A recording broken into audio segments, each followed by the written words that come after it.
Welcome to math with Sanjeev Upadhyay. आप लोगों का हमारे यूट्यूब चैनल पर स्वागत है।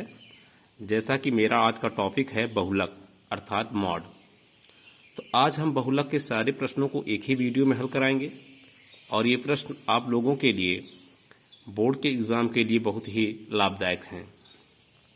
तो आज का हमारा प्रश्न है, निम्नलिखित आंकड़ों का बहुलक ज्ञात कीजिए। तो जब आप देखेंगे कि बोर्ड के प्रश्न पत्र में इसी तरह एक सारणी दिया रहेगा और आपसे कहेगा कि निम्नलिखित आंकड़ों का बहुलक ज्ञात कीजिए। इसका लगाने का तरीका क्या है, ध्यान से देखेंगे। जो ऊपर यक्स लिखा है इसको हम पद कहते हैं और नीचे यहाँ पर जो लिखा है एफ, इसको हम बारंबारता कहते हैं। तो यहाँ पर पद में क्या लिखा है 6 और बारंबारता में क्या लिखा है 12। तो इसका अर्थ क्या होता है कि 6 की बारंबारता 12 है, मतलब कि 6 12 बार आ चुका है।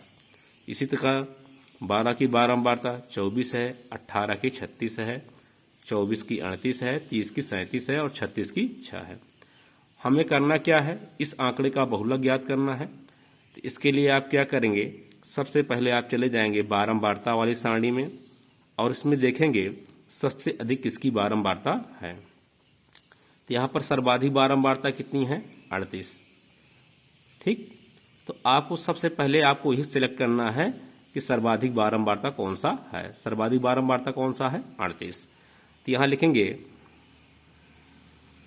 चूंकि सर्वाधिक बारंबारता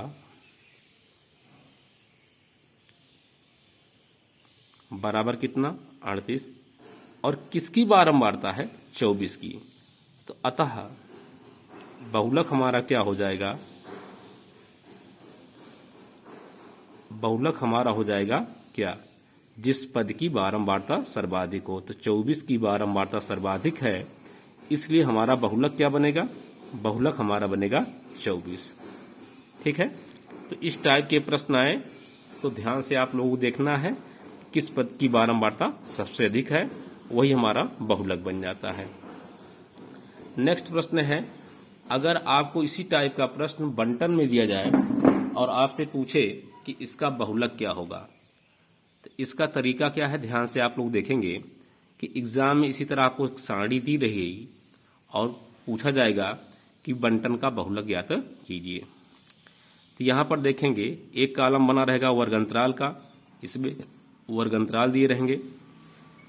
दूसरा कॉलम बारंबारता का होगा, इसमें बारंबारता दिए रहेंगे। अब आपको लगाने का तरीका क्या है कि सबसे पहले आप क्या करेंगे, उस बंटन सारणी को आप ध्यान से देखेंगे और देखने पर आप सबसे पहले अधिक बारंबारता वाले को ढूंढेंगे। तो यहाँ पर देखेंगे, यहाँ पर बारंबारता 8 है, यहाँ पर 6 है, यहाँ पर 11 है, यहाँ पर 20 है, यहाँ पर 25 है, फिर 22 है, 10 है और 4 है। तो देखने पर ज्ञात हो रहा है कि 25 जो है ये सबसे अधिक बड़ी बारंबारता है। तो अब आप करेंगे क्या कि आपको ये मालूम हो गया कि ये बारंबारता बड़ी है। ठीक, सबसे पहले आपको ये चूज करना है। फिर आप करेंगे क्या, आपको बहुलक का सूत्र मालूम होना चाहिए। तो बहुलक का सूत्र क्या होता है, ध्यान से आप लोग देखेंगे। बहुलक का सूत्र होता है बहुलक बराबर L plus F minus F1 अपान 2F minus F1 minus F2 into EH। इसका मतलब कि अगर आपको बहुलक निकालना होगा तो आपको किस किस की आवश्यकता पड़ेगी, आपको L की आवश्यकता पड़ेगी, फिर F की आवश्यकता पड़ेगी, EH की आवश्यकता पड़ेगी, F1 की आवश्यकता पड़ेगी और F2 की आवश्यकता पड़ेगी। तो इसको हम कहाँ से प्राप्त करेंगे, ध्यान से आप लोग देखेंगे। तो आपने ढूंढा क्या, सबसे बड़ी बारंबारता। तो जो सबसे बड़ी बारंबारता होगी अर्थात 25, ये हमारा क्या बन जाएगा F। तो यहाँ पर आप F के स्थान पर क्या लिख लेंगे, 25 लिख लेंगे। अब आप देख रहे हैं कि सर्वाधिक बारंबारता वाला का वर्गंतराल क्या है। तो आप देखेंगे 26 से 30 है, 26 से 30 है। तो यहाँ पर दो सीमा है, एक निम्न सीमा है, एक उच्च सीमा है। तो आपको निम्न सीमा ले लेना है, अर्थात यल का मान क्या होगा 26। यहाँ पर दो सीमा है, 26 से 30 है, तो आपको लेना क्या है निम्न सीमा। तो आप यल का मान क्या प्राप्त कर लेंगे, यहाँ से आप प्राप्त कर लेंगे 26। अब बात आती है एच की। तो आप देख रहे हैं प्रत्येक वर्ग अंतराल में कितने का अंतर है। तो 10 से 14 में कितने का अंतर है, 4 का। 14 से 18 में कितने का अंतर है, 4 का। इसी तरह आप देखते जाएंगे कि प्रत्येक वर्ग अंतराल में कितने का अंतर है, वो हमारा एच होता है। तो एच का मान हमको क्या मिल जाएगा, एच का मान मिल जाएगा 4। अब बात आती है F1 और F2 की। तो F1 कहाँ मिलेगा, जो सबसे बड़ी बारंबारता है उसके पहले वाली बारंबारता हमारी F1 होती है, ये F1 होती है। और उसके बाद जो सर्वाधिक बारंबारता वाला है उसकी आगे वाली जो बारंबारता होगी वो क्या होगी, F2 होगी। तो यहाँ पर देखें F1 का मान कितना हो जाएगा 20। F1 के स्थान पर क्या रख लेंगे, 20 रख लेंगे, और F2 के स्थान पर क्या रखेंगे, 22। इस तरह हमारे सूत्र में जो यूज होने वाले मान हैं उनको हम ज्ञात कर लेंगे। अब इन मानों को हम कहाँ रखेंगे, अपने सूत्र में रखेंगे। हमारा सूत्र क्या है, L plus F minus F1 पूरे का बटा 2F minus F1 minus F2 into H। अब इस सूत्र में आप मान रखेंगे। तो L के स्थान पर क्या रखेंगे आप, L के स्थान पर आप रखेंगे 26 प्लस F के स्थान पर क्या रखेंगे, F का मान है आपका 25, तो 25 रखेंगे, माइनस F1 हमारा है 20, तो 20 रखेंगे। फिर नीचे क्या है, यहाँ पर 2F है, तो 2 और गुणे F का मान है 25, तो 25 रखेंगे, माइनस F1, तो F1 मान कितना है 20, माइनस F2, तो F2 का मान कितना है 22। फिर यहाँ पर गुणे का चिन्ह, और H का मान कितना है 4, तो 4 रख देंगे। मान रखने के पश्चात अब इसको हम सरल करेंगे। तो ध्यान से आप लोग सरल करेंगे इसको। 26 ऐसे रहेगा, प्लस 25 ऋण 20, अर्थात 25 में से 20 को घटा देंगे तो कितना मिल जाएगा हमको, 5 मिल जाएगा। फिर नीचे देखेंगे आप, यहाँ पर लिखा है 2 गुणे 25, तो 25 का गुणा 2 में करेंगे क्या मिलेगा, 50 मिलेगा, माइनस फिर यहाँ लिखा है माइनस 20 और माइनस 22। हम दोनों को क्या करेंगे, जोड़ लेंगे। तो माइनस 20 और माइनस 22 मिलकर क्या हो जाएगा, माइनस 42 गुणे 4। अब आगे स्टेप में क्या करेंगे, हमारा 26 ऐसे रहेगा, प्लस 5 गुणे 4, ये कितना हो जाएगा 20, 5 चौक 20 बटे, अब हम 50 में से 42 घटा देंगे तो कितना मिलेगा हमको, तो हमको मिलेगा 8।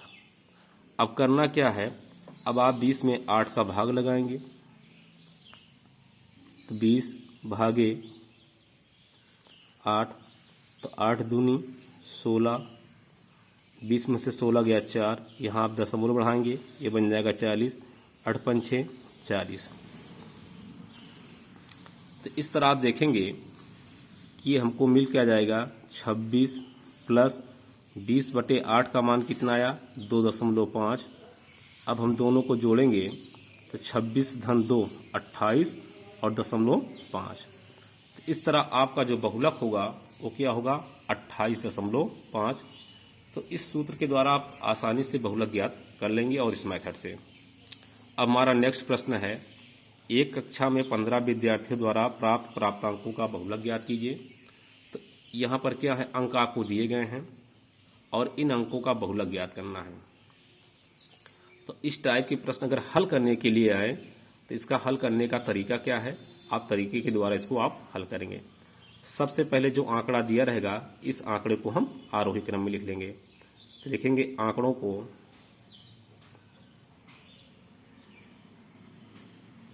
आरोही क्रम में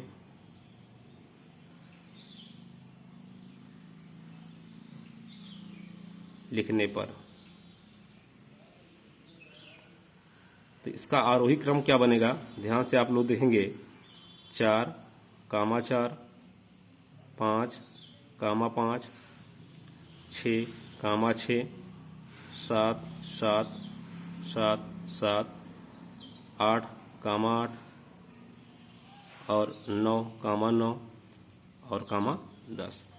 आरोही क्रम लिखने का तरीका क्या है कि सबसे पहले जो छोटे पद रहेंगे उनको लिखेंगे, फिर उनसे बड़े, फिर उनसे बड़े और लास्ट में सबसे बड़े।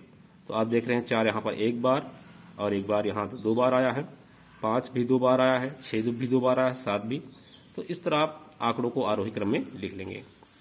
इतना करने के बाद अब आप यहाँ पर देखेंगे कि कौन सा पद सबसे अधिक बार आया हुआ है। यहाँ 4 2 बार आया है, 5 2 बार आया है, 6 2 बार आया है, 7 4 बार आया है, 8 2 बार आया है, 9 2 बार आया है और 10 1 बार आया है। तो यहाँ पर मालूम होता है कि 7 हमारा सबसे अधिक बार आया है। तो 7 की बारंबारता क्या है, 7 की बारंबारता कितनी है, 4 है, जो कि क्या है, इन आंकड़ों में सर्वाधिक है, जो कि क्या है, सर्वाधिक है। तो इसकी बारंबारता अगर सर्वाधिक है तो बहुलक क्या बनेगा, इसलिए बहुलक हमारा हो जाएगा 7, क्योंकि 7 की बारंबारता सर्वाधिक है और जिस पद की बारंबारता सर्वाधिक होता है वही इस पद का बहुलक होता है। तो ये कंप्लीट वीडियो रहा बहुलक से संबंधित, और बहुलक के जितने टाइप प्रश्न होते हैं मैंने आप लोगों को हल करा दिया, और इस प्रकार के प्रश्न बोर्ड में बहुतायत पूछे जाते हैं। तो इस आप सिंपल तरीके से इस प्रश्नों को आप हल कर सकते हैं। हमारा वीडियो कैसे लग रहा है प्लीज़ लाइक और कमेंट के द्वारा बताइएगा। आप लोगों का दिन मंगलमय हो। बहुत बहुत धन्यवाद।